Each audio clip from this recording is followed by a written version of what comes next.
बुद्धि के साथ। सुखदेव जी ने कहा परीक्षित, तुम्हारा मन और बुद्धि अभी देह बुद्धि संसार में मन लगा। मनुष्य का बंधन और मोक्ष का मुख्य कारण है मन।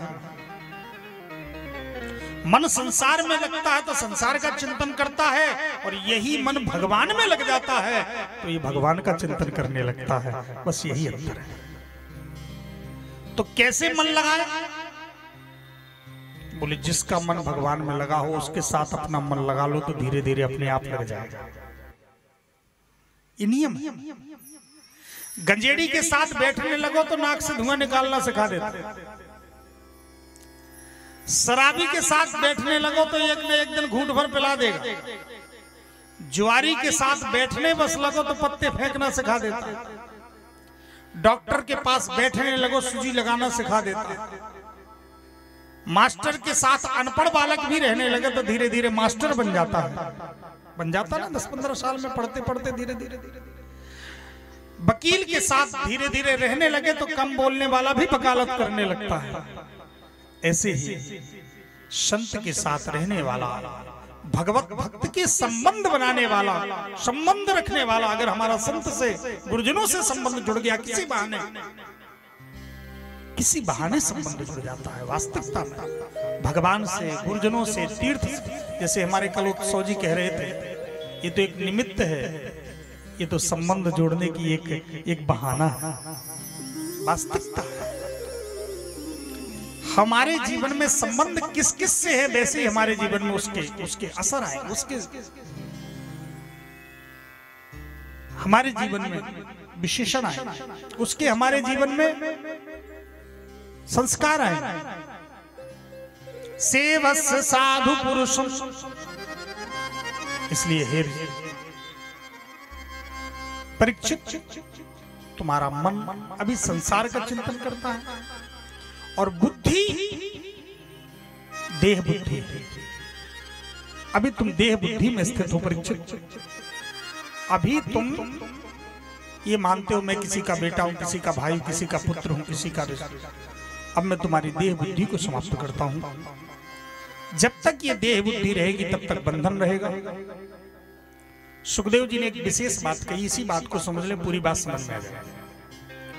सुखदेव जी ने कहा परीक्षित, कल्याण चाहने वाला 2 मुहूर्त में भी कल्याण अपना कर सकता है, और ना चाहने वाला 500 साल में भी नहीं कर सकता। 100 साल तो बहुत बड़ी बात है, 500 साल भी मिल जाए तो भी कुछ नहीं कर सकता, क्योंकि कल्याण स्वयं से होता है।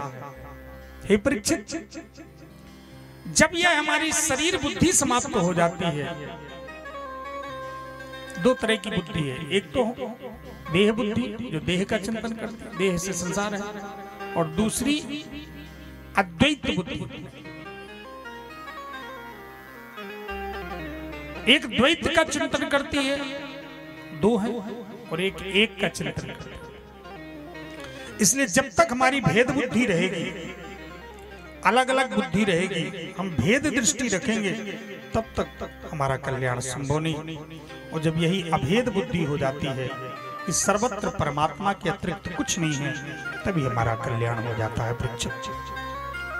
सर्वत्र परमात्मा है, भगवान के अतिरिक्त संसार में कुछ नहीं है, भले व्यवहार जगत के लिए कुछ भी हो। जैसे सोने के सभी आभूषण अलग अलग हैं, नाम भी उसके अलग अलग हैं, लेकिन सोने के अतिरिक्त कुछ नहीं होता है। जैसे मिट्टी के सभी बर्तन मिट्टी के हैं, नाम भी उनके अलग अलग है, कुल्हड़ है, घड़ा है, दीपक है, लेकिन उसमें मिट्टी के अतिरिक्त कुछ नहीं है। शक्कर के खिलौने, शक्कर का पदार्थ चीनी का ही है, चाहे नाम अलग हो, स्वाद अलग हो, कार अलग, लेकिन शक्कर के अतिरिक्त उसमें कुछ नहीं है। ऐसे ही ये सारा संसार भगवान से निर्माण है। भले भेद बुद्धि में ये अनेकानेक शरीर हैं, नाना प्रकार के लोगों के व्यवहार हैं, लेकिन इस सब में परमात्मा के अतिरिक्त कुछ नहीं है। जब ये भाव जीवन में आ जाता है, उसी को मुक्ति कहते हैं, उसी को मुक्त कहते हैं। ये भाव कैसे आता है राजन? अब मैं तुम्हें कथा सुना रहा हूं। सारे संसार का जब महाप्रलय होता है, तब केवल परमात्मा इस जल पर शयन करते हैं, इसलिए उनका नाम नारायण होता है। वो परमात्मा एक से अनेक होने की कल्पना करते, एको हम बहुश्यामी की। उनकी नाभि में यह सारा संसार बीज के रूप में समाहित होता है, बीज के रूप। ये संसार वृक्ष जैसे एक वृक्ष की शाखा प्रति शाखा अनेक अनेक पत्ते फूल निरंतर निकलते रहते, ऐसे ही ये संसार रोज निकलता रहता। आज ये खेत हमारे नाम से, कल लड़के के नाम से हो जाएगा, परसों नाती के नाम से हो जाएगा। है सब कुछ वही, लेकिन नाम सब बदलते जाएगा, धीरे धीरे आगे बढ़ता है। आज लड़का है, लड़का कल के दिन जवान होगा, परसों बूढ़ा हो जाएगा, कल उसका नाती हो जाएगा, और इस तरह से ये संसार चलता रहता है। यह निरंतर चलता रहता है। ऐसे गतिमान संसार यह है। ये सारा संसार बीज के रूप में परमात्मा की नाभि में विराजमान होता है। जैसे बरगद का विशाल वृक्ष एक छोटे से बीज में, राई के बराबर बीज होता है ना बरगद का, एक फल होता है बरगद का छोटा सा बेर के बराबर, छोटे बेर के बराबर, और उस बरगद के फल में कई बीज होते हैं। एक फल में कई बीज, छोटे छोटे बारीक, पीपल के छोटे छोटे, बरगद के छोटे छोटे बीज होते हैं। लेकिन उस बीज में कितना बड़ा वृक्ष समाहित होता है। छोटे से बीज में संपूर्ण वृक्ष होता है। ऐसे ही यह सारा संसार रूपी वृक्ष परमात्मा की नाभि कुंड में विराजमान होता है, और उसी वृक्ष से एक अंकुर उत्पन्न होता है, उस पर कमल प्रकट होता है, उसी पर एक फल लगता है जिसका नाम है ब्रह्मा। सबसे प्रथम ब्रह्मा की उत्पत्ति होती है। परमात्मा से इस संसार की उत्पत्ति है। तुम इसको समझ लो अच्छी तरह। अगर तुम्हें वास्तव में फल को समझना है तो जड़ को समझना पड़ेगा। जब तक हम जड़ को, मूल को नहीं समझेंगे तो फल बस का स्वाद लेने से उसका सर्वांग ज्ञान नहीं होगा। फल को चूसना स्वाद है, और फल को जानना ज्ञान है, और फल को सम्यक प्रकार से अनुभव कर लेना ही विज्ञान है। आम का फल हमने चूस लिया, स्वाद मिल गया बस, लेकिन जान लिया कि इसके पेड़ टहने टहनी आदि होते, पत्ते आदि होते, लेकिन उसको हमने विज्ञान कब जाना, जब हमने उसकी जड़ तक अनुभव कर लिया, इसकी उत्पत्ति कैसे होती, इसका स्रोत कैसे है। ऐसे इस संसार में सबसे पहले भगवान की नाभि से कमल पर ब्रह्मा जी, ब्रह्मा से भगवान ने कहा, ब्रह्मा जी तुम सृष्टि का विस्तार करो। ब्रह्मा जी महाराज ने कहा, मैं सृष्टि करूं पर मेरे पास मसाला तो कुछ है नहीं। तो ब्रह्मा जी सृष्टि के लिए भगवान ने 24 तत्व प्रदान किया। पंच ज्ञानेंद्रिया, पंच कर्मेंद्रिया, पंच महाभूत, पंच तन्मात्राएं, ये 24 तत्व प्रदान किए। ब्रह्मा जी से कहा अब सृष्टि का विस्तार करो। 4 अंतःकरण प्रदान किए, मन, चित्त, बुद्धि और अहंकार। 3 गुण प्रदान किए, सतोगुण, रजोगुण, तमोगुण। इसी को तुम मिला करके बनाते रहते। जैसे ही प्रदान किया महाराज, ब्रह्मा जी ने सबसे पहले प्रैक्टिकल किया, तो 4 बेटे पैदा किए, सनक, सनंदन, सनातन और सनत कुमार। पूर्वे शामवती पूर्वज। इन 4 बच्चों से कहा तुम लोग भी हमारी दुकानदारी में सहयोग करो। सनकादिक ने कहा हम आपके काम धंधा को न देख पाएंगे। क्या करोगे? बोले भजन करें। तपातिष्ठ भजन करने लगे। ब्रह्मा जी को गुस्सा आ गई कि पहले बेटे ही मना कर दिया। बताओ इतना बड़ा मैं कैसे काम धंधा संभालूंगा? सृष्टि का काम बहुत बड़ा है, रजिस्टर, लेखा जोखा सब काम है सृष्टि का। तो क्रोध आया तो भौं से एक नील रंग के पुरुष उत्पन्न हुए, उन्हीं का नाम रुद्र हुआ। बोलिए शंकर भगवान की जय हो। शंकर जी की उत्पत्ति हुई, तुम भी सृष्टि का विस्तार करो। शंकर जी ने कहा पहले बड़े भाई तो मना कर दिया, तो पिताजी को गुस्से आ गई।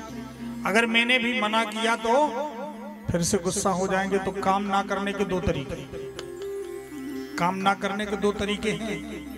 एक तो सीधे सीधे मना कर दो, ना कर पाएंगे। कोई कोई कहने लगते महाराज जी हम तो सीधा स्पष्ट बोलते हैं। कहीं कहीं ज्यादा स्पष्ट भी नहीं बोलना चाहिए, स्पष्ट वक्ता रहे, पर विवेक हमारे पास इसलिए होता है कि हम समझ लें कहाँ स्पष्ट। किसी को दुख तो नहीं लग जाएगा स्पष्ट, सुधारात्मक स्पष्ट हो, अभेद बुद्धि से स्पष्ट कोई बात, हितकारक स्पष्ट कोई बात, पर किसी को ज्यादा दुख लग जाए स्पष्टता में तो फिर वो हमें रोक के रखना चाहिए। तो शंकर जी ने दूसरा तरीका बताया, किसी काम को हमें ना करना हो तो क्या तरीका है? बोले सबसे बढ़िया तरीका है, काम ना करना हो तो फिर पहला तो मना कर दो, और दूसरा तरीका काम को बिगाड़ दो तो दोबारा कोई करने को कहेगा ही। बोलो बाके बिहारी लाल की। शंकर जी से कहा सृष्टि करो, तो शंकर जी ने उठाया मिर्च मसाला और बनाना शुरू किया। अब पूरी तामसी सृष्टि। अब किसी को कहे तुम भोजन बनाओ, अब उससे बनता भी हो लेकिन वो सोचता हो कौन चक्कर में पड़े, ये तो रोज का नाटक हो जाएगा, तो क्या करें? तो पता चले कि सब्जी में इतना मिर्चा डाल दे, इतना नमक डाल दे, कोई खा ही ना पाए, तो कैसे कोई बनाने को कहे? शंकर जी ने उल्टी सुल्टी सृष्टि प्रारंभ कर, गला सिर लगाना ऊपर तो यहां लगा दिया सामने, किसी के सिर ही नहीं लगाए, किसी के कई हाथ लगा दिए, भूत प्रेत पिशाच डाकनी साकनी काल बेताल ब्रह्म राक्षस आदि बना दिया, तामसी सृष्टि। ब्रह्मा जी ने देखा ये तो मेरी पूरी सृष्टि को जयराम जी कर देगी। बोले अलम प्रजापति बंद करो। क्या करूं? बोले तब पातिष्ठ भजन करो। शंकर जी भजन में लग गए। अब ब्रह्मा जी ने अपने मन से 10 बेटे पैदा किए। परीक्षित, ब्रह्मा जी से ही पूरी सृष्टि चल रही है। मुख्य उत्पत्ति परमात्मा से है सृष्टि। तो ब्रह्मा जी ने 10 बेटे पैदा किए, पुलस्त पुलाकृतु दक्ष नारद आदि। ब्रह्मा जी के मन से कर्दम जी की उत्पत्ति हुई, प्राण से वशिष्ठ जी की उत्पत्ति हुई, इस तरह से अनेकानेक ऋषियों की भी उत्पत्ति हुई।